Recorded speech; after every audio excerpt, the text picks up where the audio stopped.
பீக்கங்காய் பொரியல் தான் எப்படி பண்ணலாங்கிறத பார்க்கலாம் வாங்க. ரொம்ப சிம்பிளாக சொல்லியிருப்பேன், ஃபுல் வீடியோவும் பாருங்கள். ஒரு கடாய் எடுத்துக்கோங்க, அதில் தேவையான அளவு எண்ணெய் விட்டுக்கலாம். அளவுனா 2 ஸ்பூன் இல்லைன்னா 1 ஸ்பூன், உங்களுக்கு ஆயில் எப்படி சேர்ப்பீங்களோ அவ்வளோ சேர்த்துக்கோங்க. 1 ஸ்பூன் கடுகு, 1 ஸ்பூன் உளுந்து, கடலப்பருப்பு வேணாலும் நீங்கள் ஆப்ஷன் இருந்தால் சேர்த்துக்கலாம். நான் வந்து சேர்க்கலை. நல்லா புரிஞ்சு வரட்டும். இந்த மாதிரி வெடிக்கும் பாருங்கள். இந்த மாதிரி கடுகு நல்லா வெடித்ததுக்கப்புறம் கருவேப்பிலை சேர்த்துக்கலாம். பாருங்கள், இந்த மாதிரி நல்லா புடிப்புடின்னு வெறிஞ்சு வரும். அப்புறம் 3 பச்சை மிளகா, காரத்துக்கு ஏற்ற மாதிரி நீங்கள் சேர்த்துக்கலாம். இது வந்து நீங்கள் வரமிளகா கூட சேர்க்கலாம். பச்சை மிளகா தான் சேர்க்கணும் இல்லை, நான் வந்து பச்சை மிளகா சேர்க்குறேன். ஒரு பெரிய சைஸ் வெங்காயம் ஒன்று எடுத்துக்கிறேன். நீங்கள் சின்ன வெங்காயம் கூட இருந்தால் போட்டுக்கலாம். நான் வந்து பெரிய வெங்காயம் இருக்குது, அதனால் அதை போட்டுட்டேன்.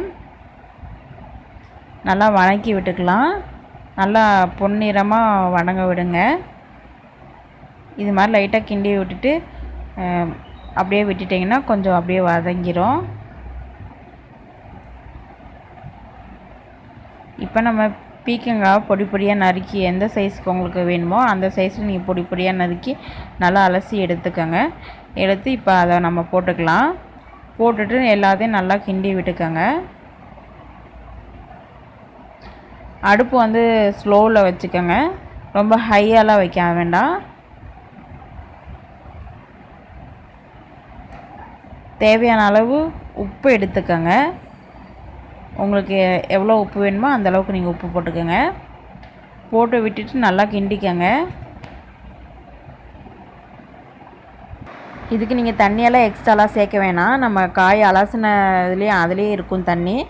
இப்போ நம்ம மூடி வச்சிட்டோம்னா அந்த அனல்லே வெந்துடும். பாருங்கள், இப்போ ஓப்பன் பண்ணி பார்க்கலாம். சுற்றியும் பார்த்திங்கன்னா அந்த அனல்லையே வெந்திருக்கும். இப்போ நம்ம நல்லா கிண்டி விட்டுட்டு வெந்துச்சா என்னங்கிறத பார்த்துக்கலாம். இப்படி ஒரு காயை எடுத்துக்கோங்க. காய் எடுத்து இப்படி நசுக்கி பார்த்தீங்கன்னாவே தெரியும். இல்லாட்டினா நீங்கள் ஒரு காயை எடுத்து சாப்பிட்டு பார்த்துக்கோங்க. இதில் வந்து உங்களுக்கு தேவையான உப்பு, காரம் ஏதாவது கம்மியாக இருந்துச்சுன்னா நீங்கள் கூட சேர்த்துக்கலாம். நான் வந்து எனக்கு உப்பு கம்மியாக இருக்குது, நான் உப்பு சேர்த்துக்கிறேன். இதில் லைட்டாக மிளகாப்பொடி கூட போடலாம், இன்னும் டேஸ்ட்டாக இருக்கும். கொஞ்சம் தண்ணி ஊற்றிக்கிறேன். எனக்கு வந்து கொஞ்சம் சாப்பாட்டில் பிசைஞ்சு சாப்பிட ரொம்ப பிடிக்கும், அதனால் லைட்டாக தண்ணியை ஊற்றிக்கிறேன். நீங்கள் அது ஆப்ஷன் தான், நீங்கள் ஊற்றினாலும் ஊற்றிக்கலாம், இல்லாட்டினா சும்மா பெரட்டின மாதிரி கூட நீங்கள் எடுத்துக்கலாம். எனக்கு வந்து லைட்டாக தண்ணி இருந்தால் கொஞ்சம் பிடிக்கும். இப்போ நம்ம மூடி வச்சிடலாம். ஒரு 2 நிமிஷம்குள்ளே மூடி வச்சா போதும். இப்போ லைட்டாக வதங்கியிருக்கும் தண்ணி. இந்த அளவுக்கு கரெக்டானது.